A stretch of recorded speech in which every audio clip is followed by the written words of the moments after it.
When I said bye to him, he asked me, "Can I ask you one more question?" He said, "When you decided to become Catholic, why do you choose Syro-Malabar Church?" That was a new question. Nobody asked me so far. He said, "There are Latin churches in this country. I was born and brought up here, and I used to go to Latin churches. Recently, the Syro-Malabar Church formed here, so I am compelled to come here. When you choose, why you did not choose the Latin church, which is spread all over the world? Why you choose only Syro-Malabar Church, which is began from Kerala, among Malayalis? Why you choose that one? You must be Catholic." Jesus was born, brought up, and suffered, and died in Middle East. I repeat, in Middle East. He was not born in Europe. He was not born in America or Canada.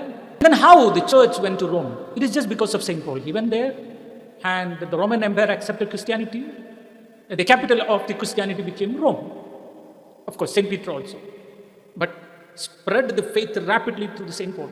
Thomas touched the wound of Jesus and he said, "My Lord, my God." And St. Thomas came to Kerala.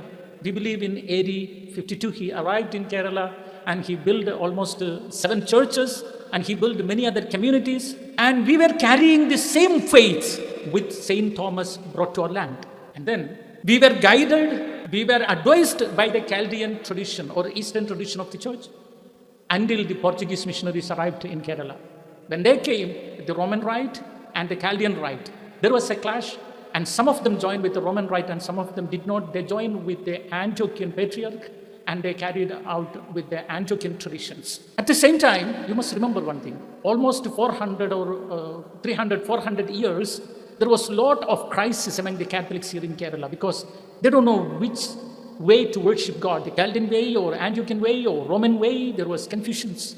But later on, St. John Paul II elevated this church, Syro-Malabar Church. And then we have our own worship methods. That's how we are continuing. And I told this gentleman, I decided to become Catholic, but I decided to belong in Syro-Malabar Church. And I have suffered a lot for that. So he asked me, "What do you mean?" I said, "They are not really willing to accept the new convert to the church. They are not able to accept that the church is universal. That difficulties are there, which I agree.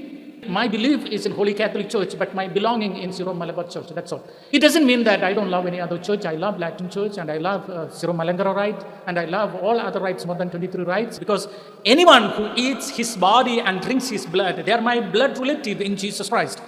This relation is stronger than the physical relationship. I love some of you more than my mom and dad. You know why? Because they have not partaken in the same body and blood, but you are. You know, when there is diversity inside the church, you must understand the unity in Christ.